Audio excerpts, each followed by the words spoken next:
This is the new BMW 8 Series, and it's a large GT car which sits at the top of the range, which means it's posher than a 7 Series or the 6 Series. Now, the last time BMW did an 8 Series was about 20 years ago. Look, there it is there, all kind of swoopy and sleek. Now we'd like to see what I looked like 20 years ago, see if I aged so well. Look, there's me, all fresh-faced. Not so much now. Now let's talk about the face of this 8 Series. You see, I do quite like it, but I'm not so sure about the big grille. It kind of reminds me of the nose on the pigs of the Angry Birds.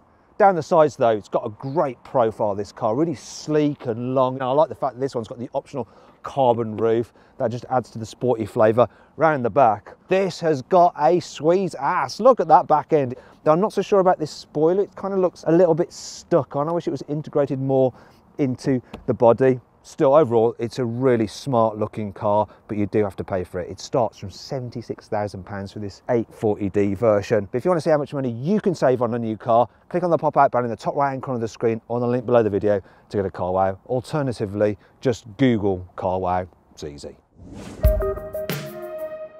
The 8 Series is supposed to be the pinnacle of the BMW range. So does it feel suitably special enough compared to normal BMWs to warrant that? And I think, yes, it does. Just about. It doesn't quite have the pizzazz of a Mercedes S-Class Coupe, but it is still pretty nice. And I want to show you this. This centre console design is reminiscent of the original 8 Series. Look, very similar. Yes, I'm a bit of a car geek. Now let's talk about the quality. So you've got leather on the dash, which feels very well made. There's metallic effect here. You've also got it up here. I just wish that they had metal window switches like you get in a Mercedes S-Class Coupe. However, unlike the Mercedes S-Class Coupe, which does have the odd, really cheap feeling bit of trim about the place, which lets the side down, this doesn't have any. Everything feels quality. And a good way to test a car's quality is with the sun visor, just how solid it feels and how well the mirror cover slides. And that feels expensive. I also like the fact that they've got metallic effects here for the climate control around the air vents. You've got the light design as well, pretty nice. And the fact you've got a frameless mirror, so you haven't got a horrible bezel around it, which can feel a little bit cheap. Generally, this is really nice. I also like what they've done here, the way they have all the driving controls just in one pod. Now, this particular car is fitted with the £600 optional crafted clarity, as BMW calls it, and it includes glass elements for the iDrive controller, the engine stop button, and the on-off control there on the stereo, as well as a big crystal gear selector knob. Now, I'm not too keen on this in the lesser BMWs, but it's kind of okay here in the very poshest BMW, and it has an expensive-ish feel to it. And let's talk about the practicality here in the cabin. So I like the fact that, look at this, you have got electric control for the steering wheel. Also, the seating position is spot on. You sit nice and low. It does have a low roofline, this car, but you can get the seat low enough that if you're tall, you should just about be okay. And there's, of course, plenty of adjustment in the seat. You can push it all the way back if you've got really, really long legs. The seats themselves are very comfortable, and you can adjust them for lumbar support as well and stretch out the base for more under leg support. Really nice seats, comfy on long journeys. Now, this particular car I've got here has an M Sport upgrade on it, and it includes an M Sport steering wheel, which is pretty nice. It's got a heated function on it here as well, so it's handy to get to. And look, we've got M Sport seat belts for an added dash of colour here in the cabin. The package also includes Alcantara for the roof lining, which does just add to the luxury feel. Now let's talk about this infotainment system, because the 8 Series gets the latest version of BMW's iDrive, so you can operate it by touching it. You can use voice commands by going, "Hey BMW, what's the time?" It is 14:58. You can also control it by gesture, so yeah, if I do that, come on, there we go. I can wave my hand about and control certain things. And I do use it for the volume, and I like how you can skip tracks by going like that. That's it, recognising my gesture. That's quite good fun, it's nice to use. And in some ways seems a bit more intuitive than actually pressing a button on the steering wheel to do it. There are more functions than in previous BMWs, but it's not too confusing, and you can lay out the menu just as you want it, as it's customizable. If you want to, you can use the old-fashioned swivel wheel, which is actually pretty good when you're driving along. It's nice and easy to operate, and you can just whip through different menus and just activate different things. So it's good that they've retained that, unlike Audi, which has got rid of their swivel wheel controller and just gone fully touchscreen, which isn't such a good idea. You can use the infotainment system to control all the car's major functions, and you can do things like alter the colour of the interior ambient lighting, which is standard on this car. There's not too many colours to choose from, but there's enough. You can have things like blue and green, but I think it just looks better with orange to match the exterior paint. Looks pretty cool. Also, you have various online apps. You can do things like check the weather or the news. And there's even a concierge service where you can contact someone at BMW for help with the car, or to actually program your sat-nav remotely. It's dead simple. My only major real problem with this infotainment system is the fact that while you have Apple CarPlay, there is no Android Auto, so I can't connect my phone to it, and I'd like to. Still, the screen is very sharp, the graphics look good, and the map is really responsive when you try and move it around. Now let's move on to the digital driver's display, which I don't think is quite as successful as those in an Audi or a Mercedes. So part of the reason is that it's all quite dark. It doesn't quite have the functionality either that you get in the other German cars as well. So you can choose different views and things like that, but it's not quite as extensive. I'm also not a big fan of the rev counter going backwards. Now they've done that so that they've freed up space in the middle for the sat nav. Unfortunately, it's not that clear. One thing I will point out though is I like the fact they have the little graphic of the car, and it's shown in the colour that you have the car, which is a nice touch. The specification on this car is really, really good. As standard in the UK, we get the N Sport version, which has all the kit you really need. Finally, let's talk about the cubby spaces, because they do matter if you're going to be in a Grand Tourer crossing continents. So the door bins are long, but not really very wide, so I could just about squeeze that into it. The glove box is so-so. The manual does take up a bit of space, but you can chuck that away really, because you actually have the manual installed on the car's infotainment system, so just use that one instead. Under here you do have quite a bit of space, and you've got your USB-C. How modern is that? USB-C socket there to plug in your mobile devices. Also under here you have a normal USB socket, so you can plug it in your phone system there as well. And there's a little pad there for wireless charging for your mobile phone, or to charge the car's key. You've got a couple of cup holders here. My only problem with the cup holders is that this part of the cover just hangs over the top of it, so you've got to be careful not to catch your coffee cup when you're lifting it out, because you might spill it everywhere, and that'd be really, really annoying. Almost as annoying as having to be a passenger in the back of this car. Let me show you why. So I'm going to move this seat out of the way so you can see what the heck is going on. And now I'm going to jump into the back. So already it's not the easiest. You have to wait till the seat moves out of the way. It's a very low roofline, so you're having to really squat down. And watch this, right? I'm going to pull this back. This is not going to be pleasant. It's not pleasant. See, it's starting to crush my legs. I'm not going to be able to travel anywhere like this. Look, no headroom, no knee room.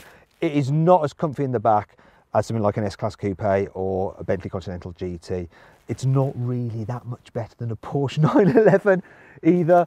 You do have some coat hooks there, and you have some Isofix anchor points down here, and they do have sturdy flip-up covers so you won't lose them, and the anchors themselves are easy to get to. So once you've got the baby seat in it, it's not too hard to locate it onto the Isofix. There is one thing that's really annoying about this car though. I want to show you this. So a Mercedes S-Class Coupe doesn't have this pillar here. It's all glass, so you get a nicer view out, and if you put the windows down, it's really cool then. Another thing the Mercedes has is a little seatbelt butler that hands you your seatbelt when you get in the car. It's a little device that does that for you. This car doesn't have it though, which is a bit of a shame really. There is one way that it makes up for it, and that's with a big boot. It's bigger than the Mercedes boot. It's actually quite a decent size, and you can carry a lot in it, so long as you can squeeze whatever you want to carry through this gap. I bought a microwave at Christmas, and I just managed to squeeze it through there to get in the back and bring it home. The lip isn't too big to lift stuff over, but the boot itself is rather large actually, so you can pack it quite full. You've got some netted area here where you can store some stuff. You have some tether points here and here where you can tie stuff down, and if you want to, by pulling these levers, I can fold down the rear seats. The only problem is that I have to walk all the way round to lower them, because they're so far away you can't actually reach through to do it in the boot. But once you've done that, you've got a flattish floor, and I've actually carried my snowboard gear in this car, which is quite impressive considering it's a sleek looking coupe. Now then, it's time for the Carwow 5 annoying things about this car. There's quite a bit of fake vintage on this BMW 8 Series, as I'll illustrate now with a Carwow stick of truth. So look at this here, the fakey nuts. Yeah, that's not going anywhere either. There's more at the front. But what about the exhaust? Well, for that, I'm going to use the new Carwow staff of truth. Yes, I'm a little bit like Gandalf of Lord of the Rings. But look, yes, there is an actual exhaust pipe there, which is good. It's just a shame they've ruined it by having this unnecessarily large fake surround. Why? The sat-nav may have live traffic updates, but it's not always the smartest when it comes to picking the best route. For instance, if you have the sat-nav running and you're going a way that you're used to going and you decide to take a little detour because you know it will save you time, this sat-nav just won't pick it up and it'll keep on trying to reroute you back on a route which is longer. Eventually it'll flip over and go, oh, actually the route you've chosen will get you there quicker. It's a bit annoying. The car comes with a digital key, which may seem impressive because you can do things like operate the ventilation system when you're outside the car. However, the screen is so laggy, it's like some mobile phone from the early noughties, and really don't want to carry that around in your pockets, it's so huge. However, BMW do let you connect a virtual key to your phone so you can actually open the car using your phone. Fortunately, it only works for Android phones, which is a bit ironic because the system inside the car, the iDrive, doesn't work with Android Auto, only Apple CarPlay. It's like you need one kind of phone for one thing and one kind of phone for another. The little seatbelt buckles sit a bit proud of this central part of the seat. That means that when you fold the seat backs down and you put some weight on them, you actually get them pushing it into the soft merino leather. And if you look here, you can see I've done it once and I've got 2 indentations there on the seats, and that's really doing my head in. Makes a weird noise when you accelerate. It kind of sounds a bit like a V8 petrol, but it's not. You're getting artificial noises played through the car's speakers. And I don't like that because on the outside it just sounds like a diesel to everyone else. I don't want the fakery. It's a bit like the blooming fake exhaust pipes, isn't it? Thankfully, this car has plenty of cool features to help make up for all this. Here's 5. The 8 Series gets a really good heads-up display, so it's nice and big and clear, and it shows stuff such as the speed limit, directions from the satellite navigation, and if you have it in sports mode, a rev counter for the engine. Yeah. Bit of a diesel rattle there, but anyway. Also, it'll show things such as warning signs, for instance, if someone opens the door. This car has brilliant high-definition surround view cameras, and if I go into 3D mode, I can actually look at the car as if it's in a computer game and look round it using gesture controls or by using the control wheel here. And I'll notice there, look, there seems to be somebody stood behind the car. Now, if I want to reverse past them, I can do something really clever. So this car's fitted with something called reversing assistant. If I hit that, it'll engage it. Now the car automatically learns my steering inputs for the past 50 meters, and then it can play them backwards. So I can get the car to automatically reverse past that person there, and it will automatically steer safely around them. And look, there's another person there, yet it'll steer the other way to go around them as well. This is really handy if you're parking in an underground car park and it's really twisty and turny and you need to just reverse out. Dead simple, and in this case, dead safe. How cool is that? Thanks to rear wheel steering, the back wheels turn in the opposite direction to the front wheels when you're driving slowly, and that helps aid low speed manoeuvrability, which is handy in a long car such as this. Then when you're going faster, the back wheels turn in the same direction as the fronts to aid high speed stability. The optional laser headlights are twice as bright as normal headlights, and they can shine up to 600 meters down the road. The active cruise control is really clever, so it uses the sat-nav to see if there's a bend in the road, and it'll actually decide if the car needs to slow down. Look, my feet aren't touching the pedals, yet I've got the cruise control set at 45 miles an hour, and it's slowed me down to 35 to take this corner, even though I'm pretty sure the car could have gone around there a bit quicker. That's really clever. Also, the whole piloted drive system, which pretty much drives the car itself on the motorway and keeps you in lane, keeps you a safe distance from the car in front, is among the very best I have ever experienced.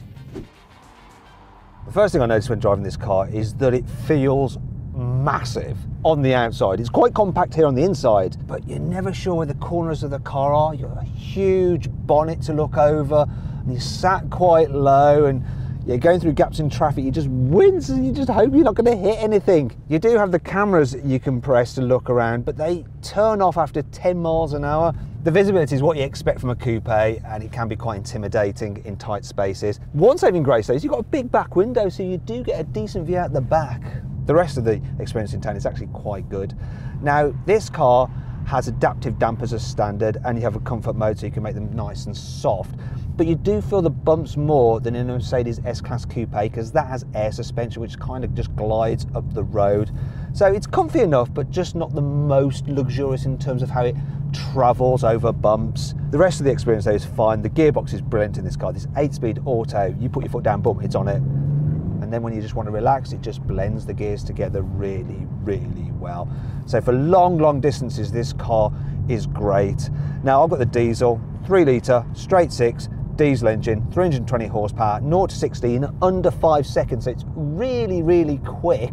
You can get a 4.4 litre twin turbo V8, and that's 530 odd horsepower. It's really blooming quick, 0 to 60 in about 3.7 seconds. Super rapid, but a bit more thirsty. Now while this 8 Series might not be quite as comfortable as that Mercedes S-Class Coupe, get on twisty road and you feel the benefit. It's really sharp to drive actually, for something that weighs almost 1900 kilos. The way it grips in the corners is really impressive, and you can feel it just like dart into a turn when you turn the wheel. That rear wheel steering somehow just makes it just feel kind of planted and lively, and it's really good. The steering's sharp as well, and it does that thing where the more you turn it, the more responsive it becomes. Yeah, if you just move it a bit, it's not overly responsive, so they balance that just right. Now I could complain that you don't quite have the feel through the wheel like you do in some more sporty cars, and it's not as sporty or as fun as something like a Porsche 911, but for a big GT it is a good handling car, and I think it's pretty good fun as well. And part of the reason for that is that yes, it is four-wheel drive, so you've got that added security, that extra grip, but because it's rear drive biased like you'd expect a BMW to be, it does give you that sensation of being pushed along the road, and it just makes it feel a little bit more sporty. Now you're probably wondering, well Matt, you know, will it slide a bit? After all, it's a BMW, they should be able to. Well, let's find out. Now what I'm going to do is put the car into its sportiest mode, which stiffens up the suspension, sharpens the throttle response, adds weight to the steering. I'm going to press and hold the traction control button, and it will disengage the traction control. And then it should do what BMWs do, despite being four-wheel drive.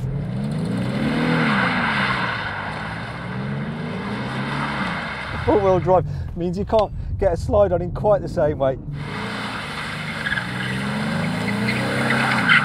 but you can do a little bit of it, which is silly enough. BMW give us a limited slip differential on the rear as standard in the UK.